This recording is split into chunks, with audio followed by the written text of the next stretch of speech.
Welcome to Growth Architects, a podcast for tech entrepreneurs, product innovators, and marketing strategists.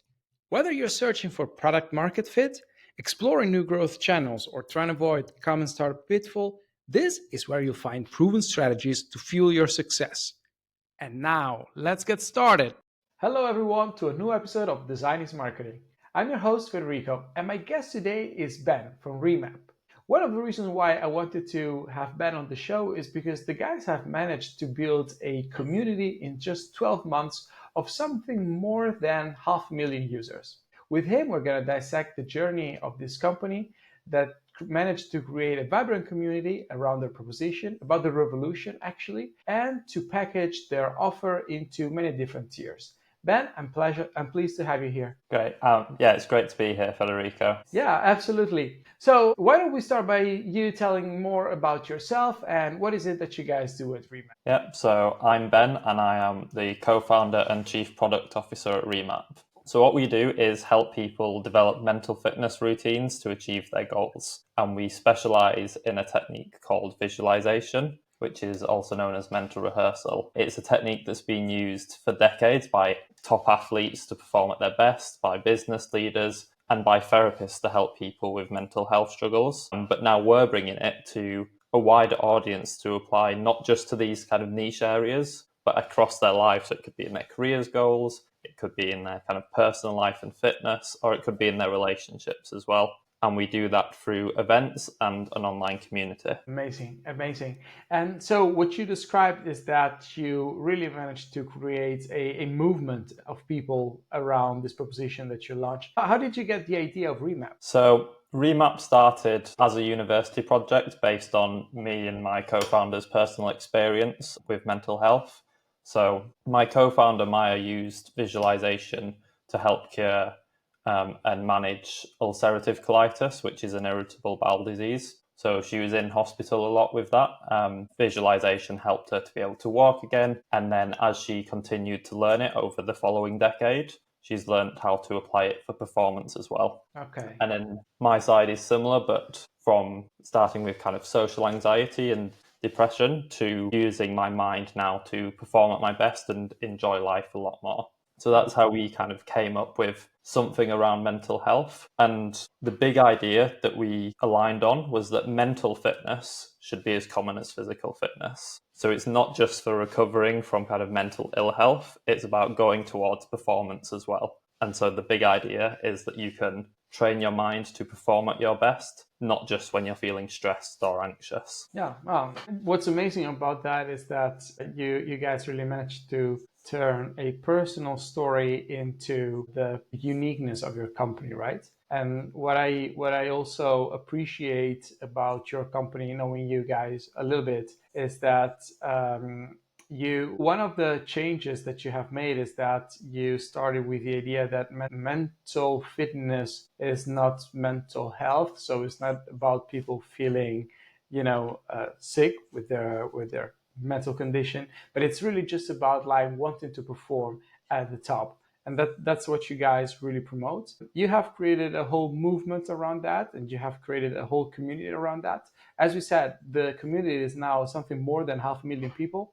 How did you manage to do it in just 12 months? Yeah, so the starting point was that big idea that mental fitness should be as common as physical fitness. And it's an idea that I think a lot of people can get behind. Everyone has a mind, so we all deal with life's kind of struggles, ups and downs, and we see the moments where our mind is our greatest asset and where it can sometimes limit us. So we form kind of the community around that idea. And then within that, it's what do we want to be known for? So for Maya, she's known for being an expert in the technique of visualization. So that's what she'll talk about most of the time, is how you can visualize to help with that mental fitness, as well as going into other techniques. My side of it is I'm really passionate about the behavioral science and forming routines and habits. So that's the side that I will talk about more and that I'm developing to become known for as well. So once we have the big idea, we have what we want to be known for, then it's developing that kind of consistency to reach more people and get better at how we speak about it. And we both have started on LinkedIn to do that as a kind of great platform for it used to be more for written stuff. Now it's turning more towards video. But it's great to just start forming a community on LinkedIn. And So when you decided to start spreading the word about what you guys were doing and creating a movement around that, your first steps was LinkedIn. I'm actually very curious to know why and how does that latches onto your business strategy? Because one of the things that I see when I come on your website is that you guys are working with actually very big brands, right? From Nike to Lego. Probably I'm forgetting some. So what was the connection between start building a platform and the business strategy behind? Yeah, so LinkedIn is great for both B2B platform because that's where people are on there professionally.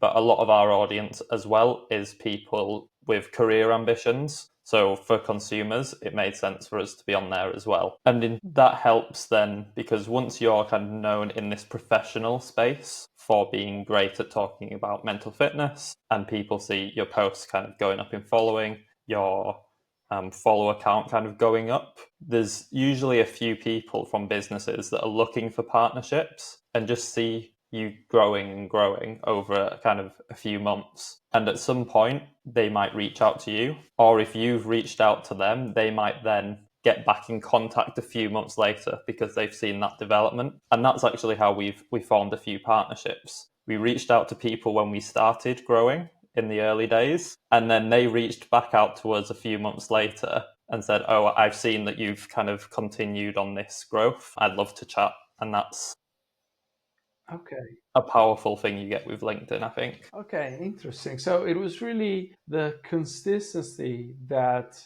brought you where you guys are now. Even if you didn't receive a reply, maybe to the first message that you sent, I can see you smiling there. But then those people came back because you guys were consistent and they saw that you had developed a brand in the space. Is there anything, any story that you can?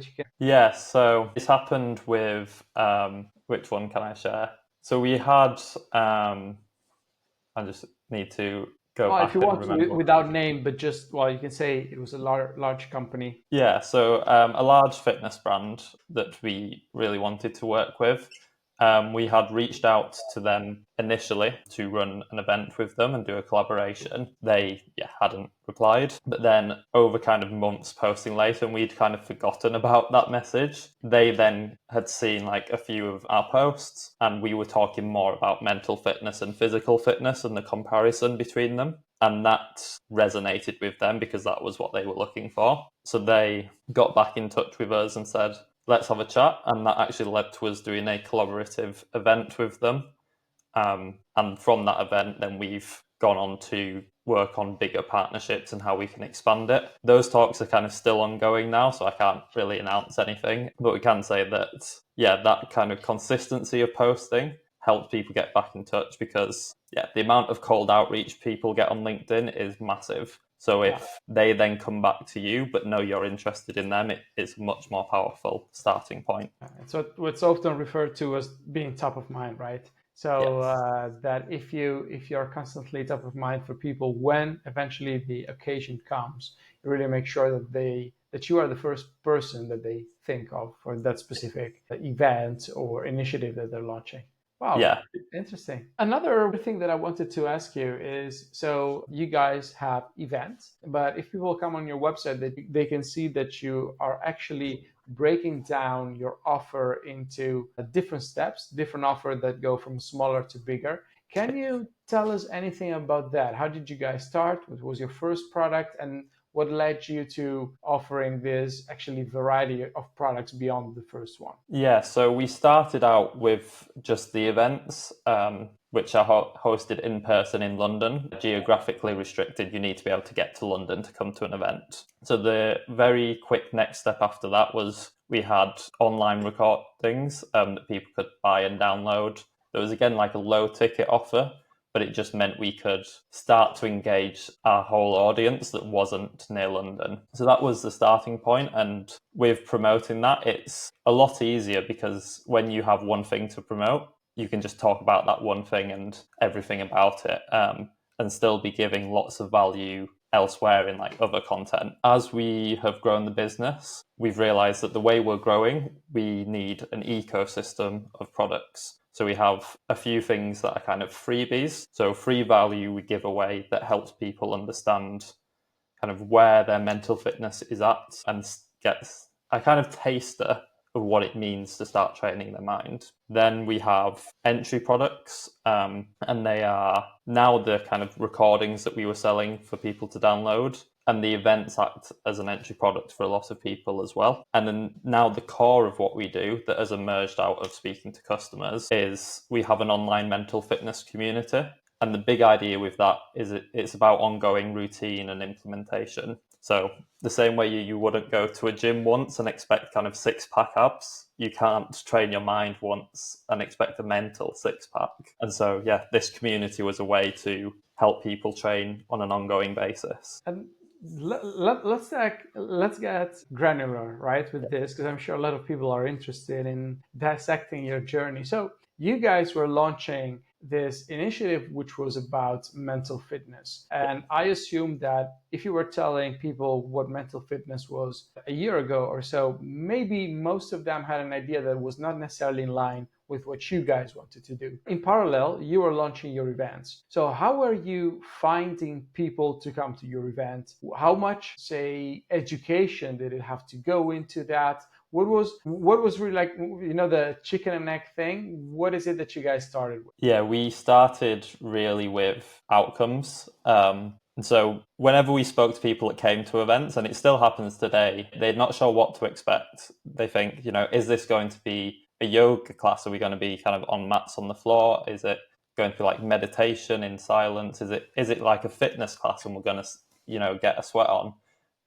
The way we do it is kind of like we make it like a club. So we use a lot of music and lights and bring a lot of energy to it. So instead of talking about what it is, which can seem kind of alien to people, we talk about, okay, this is why you should come, or if you are facing these problems. So for lots of people, confidence is something they want to have more of and less kind of self-doubt and anxiety. So when we talk about the event, we'll say, we're going to teach these kind of tools and techniques that will help you with overcoming self-doubt, overcoming limiting beliefs, building unstoppable confidence in this area of your life. If that sounds like you, then come along. And so it was very much benefit-driven marketing. Yeah. So you're really tackling from the point of view of the ultimate benefit that you wanted to produce in people. Yeah. Okay, yeah, amazing. And we now come to today. We're next to the live event. By the way, how many events do you usually host? So we do around one a month. We have had a few months where we've done 2. So yeah, one a month and about 100 people per event. Yeah, congratulations. Yeah, this really amazing numbers, right? You now also have your more productized offer, let's say. So the part of the business that can also grow without time spent from your side. Let us help understand more about what you guys are offering and how you planned to productize your service. Yeah, so something that came out of growing our community and having the events was that there's a lot of people that just couldn't come to an event, first of all. When you're growing an online community, people are spread across all around the world. And so something that's in person isn't accessible to them. The second thing that we found was that people that came to the event then really wanted something to help them build consistency and build routine in what they'd learned. So build that mental fitness routine and train their mind consistently. And with those two kind of problems that we had found with speaking to our customers, we said, okay, what can we do that's accessible from anywhere in the world at any time and will help them build that consistency? And that's where this online communities come in. So what we have done is created an onboarding kind of course, 30-day, we call it the 30-day challenge. And that just gets everyone up to speed on what mental fitness is. So there's a lot of education, but also then tricks and techniques to build it as a consistent routine. And that's the kind of first entry point. And that's a self-service course, so we don't really have many touch points on it. On an ongoing basis, we do weekly calls with the community every Wednesday, and then we have forums where people can ask questions and share their progress. So the real magic thing for us is having people not only connecting with us for it, but then they're now connecting with each other, which you don't really get on social media as much.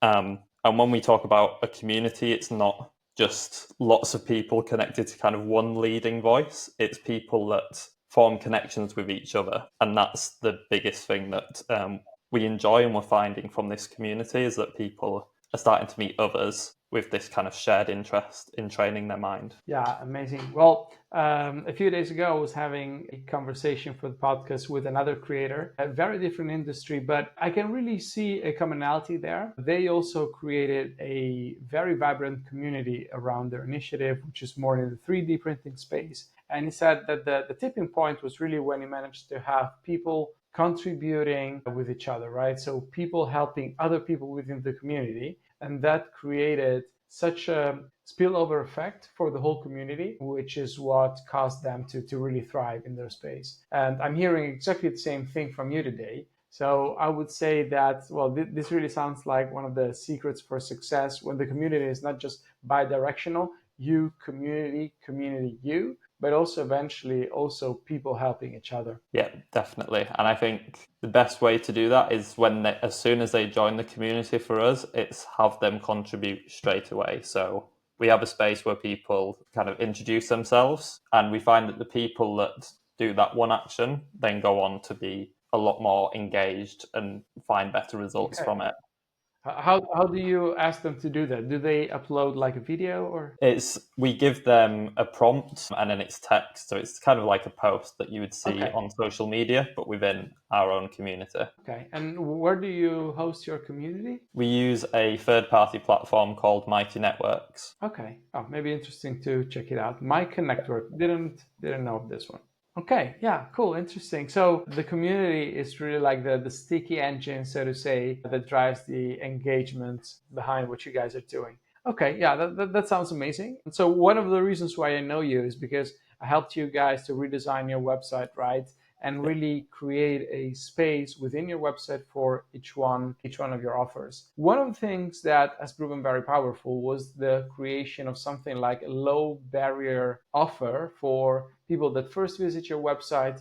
They are perhaps not sold yet on what you guys are offering, but they can see they could, in your case, have access to one of the free lessons. Can you share with us something a bit like your experience with this kind of lead magnets? Yeah, I love these lead magnets. They're doing very well for us. So we have a few different freebies. We have one that's kind of evergreen, always on, and that is our mental fitness check-in. And this is a 3-minute survey that people take, and it tells them where they're currently at in how well they think, feel, and perform, which is how we define mental fitness. And then it gives them tips on how to improve as well. And then they join kind of our mailing list and go through an email funnel from that. So they're getting a lot of value straight away. And it's also helping us to know what this person is struggling with and where they are doing better, so that we can really tailor that marketing towards them.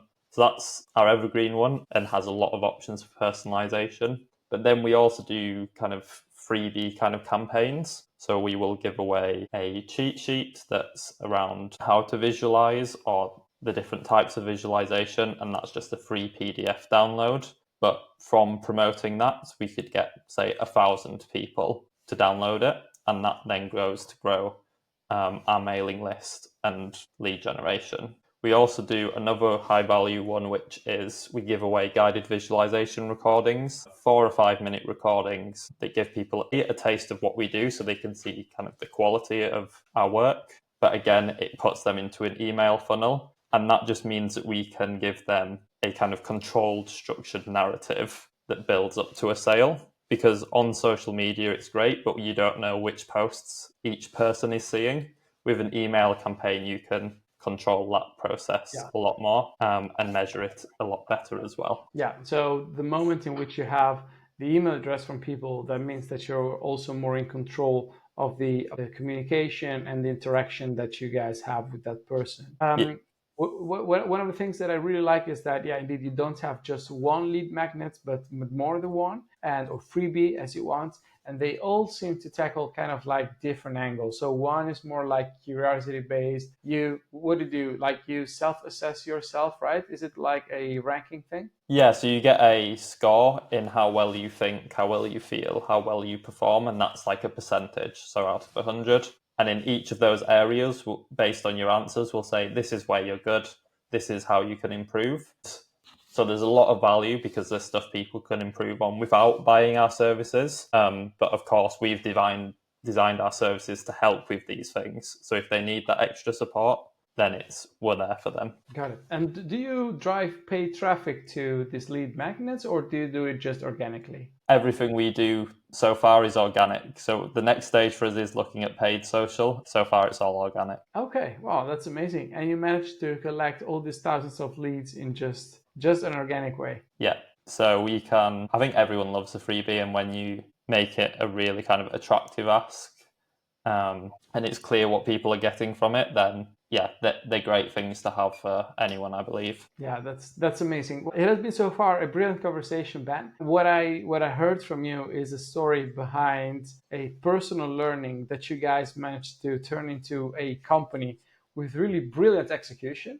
And I'm sure that, as with every entrepreneur, there's always ups and downs, but I really admire the way in which you guys brilliantly executed your path in actually just a bit more than 1 year, which brought you where you guys are now. Before we wrap this up, I just want to ask you, what's the best way for people to get in contact with you? So for me personally, I'm available on LinkedIn, Ben Wainwright or Ben Mental Fitness, and it will come up as co-founder of Remap. Or you can check out our website, www.remapmentalfitness.com. And on there, you can take the free check-in that I've talked about and see where your mental fitness is at. Cool. It has been amazing. Thanks a lot, Ben. Cheers, Federico. Enjoyed it.